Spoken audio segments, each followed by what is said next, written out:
Bonjour à tous, petite pause la semaine dernière, résistance au sec vous a plu parce que je vais refaire une vidéo sur les plantes résistantes au sec, mais on va voir d'autres choses. En même temps c'est un petit peu d'actualité, c'est dur de parler d'autre chose que de la résistance à la chaleur. Et donc je vais vous montrer deux trois petites bricoles. On va commencer tout de suite par l'Esperaloe. Je pourrais presque vous parler que de celle-là. L'Esperaloe, c'est une plante qui, à mon avis, est celle qui se rapproche le plus d'une plante en plastique. Pas dans l'esthétique, mais dans l'entretien. Je n'ai encore eu aucune occurrence de personnes qui ont eu des problèmes avec cette plante. Alors si, j'ai eu quelques excès d'eau liés à des pots non drainés, mais ça, à la limite, c'est pas la faute de la plante, mais c'est une plante increvable. Je déteste dire ça, ceux qui me connaissent et qui me suivent depuis longtemps, je le dis quasiment jamais, mais c'est une plante vraiment, même avec les chaleurs en ce moment, vous voyez, elles sont là, on est dans la seule zone qui n'est pas arrosée tous les jours du magasin.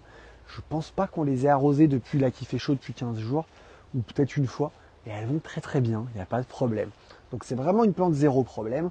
Elle a quand même des défauts. Esthétiquement, on aime ou on n'aime pas.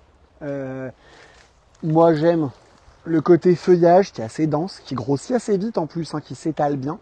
Un feuillage assez fin, assez méditerranéen, assez contemporain. Après, ce qu'on aime ou ce qu'on n'aime pas, c'est la fleur. Voilà. Grande fleur, un petit piuca. La fleur reste très longtemps et vous voyez, on le voit bien sur l'arrière-plan. C'est quand même une fleur qui est plus intense et je trouve quand même plus jolie qu'un yucca. Maintenant, j'ai des gens qui n'aiment pas et sachez que je les comprends parce que je ne sais pas si j'aime ou pas moi-même. Mais je vous laisse vous faire une opinion. En tout cas, si vous êtes à la recherche d'une plante à mettre en pot ou en massif, à planter même maintenant, avec très peu d'entretien, alors je vous dis pas si vous partez un mois en vacances et qu'il fait ce temps-là, il y a des chances qu'elle soit sèche, mais ça, ce sera le cas de toutes les plantes. Mais en tout cas, ça a une marge d'erreur très élevée, j'insiste. Voilà. J'en ai vraiment beaucoup en plus. C'est une plante qu'on aime bien vendre et qui a une très bonne tenue. Je vous reparle pas de laurier rose, j'ai fait une vidéo entière dessus. Par contre, quand on se planque un peu par là, hop là, dans le coin, et c'est vrai que c'est bien de faire des vidéos, ça me fait me rendre compte qu'on les voit plus du tout quand on arrive dans le magasin. Les phorniums, c'est une des meilleures ventes de ces dernières années. Ce qui est sympa avec le phornium, c'est qu'on a une très grosse résistance au sec. Moi, j'en ai un en pot chez moi. Le pot est trop petit, je l'ai depuis 3-4 ans. Et je crois que depuis le début de l'année, je vais l'arroser une fois. Et il se porte plutôt bien, donc un petit peu plus gourmand que l'Esperaloe, mais à peine. Il fait des fleurs, pour le coup la fleur je la trouve très moche, c'est assez proche de l'Esperaloe, mais grande grappe qui part très haut avec très peu de boutons floraux. Par contre ce qui est cool avec ça, alors il y a des variétés de naines, alors naine c'est 1m50, 1m80, alors, désolé pour ceux qui font moins que ça, c'est la dénomination pour du phornium, ou en grosse variété qui vont monter à 3 voire 3,50. C'est le cas par exemple du variegatum, mais vous avez des variétés roses, vous avez des variétés blanches, des variétés vertes, des variétés...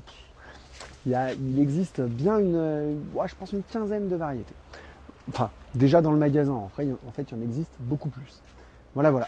Et ça reste une valeur sûre, ça reste une des rares plantes que je vous dis pas, non, c'est pas le moment de planter en ce moment. Alors après, vous pouvez tout à fait attendre l'automne, c'est ce qu'on recommande pour la majorité des choses. Mais c'est vrai que si vous avez un minimum d'arrosage pour ça, ça tiendra. Voilà, je vous en montre juste une dernière. Que je ne sais pas si Christian n'avait pas fait une vidéo intégrale, mais après tout, vous n'êtes pas obligé de l'avoir vue. Et je suis même plus sûr. Donc voilà, c'est la Charlie Boy qui est là. Alors en fait, il faut savoir que dans la grande famille des cordylines, puisque c'est de ça qu'on parle, jusqu'à il y a peu de temps, on vendait essentiellement l'Indivisa. Bon allez, je vais faire un petit décalé, c'est pas très vidéographique, mais hop là. Donc ça c'est l'Indivisa, c'est celle qu'on vend le plus. Parce qu'en fait, c'est la plus résistante au froid.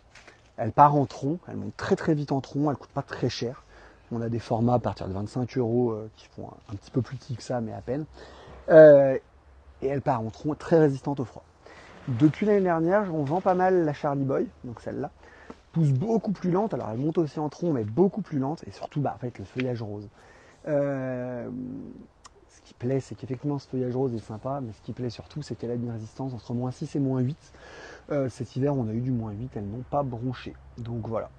On va dire que sur des froids très intenses, il peut peut-être y avoir des soucis, mais sur la majorité des hivers, tout ira bien. Parce que oui, je ne l'ai pas précisé, mais tout ce que je vous ai montré, ça ne craint pas le froid.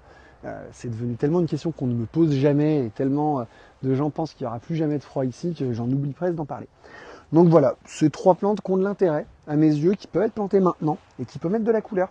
Parce que moi, je suis au grand désespoir de certains dans mon entourage. J'aime pas trop les fleurs. Je trouve que le feuillage coloré amène vraiment une note colorée toute l'année au lieu d'avoir juste 3, 4 semaines, 1 mois de floraison.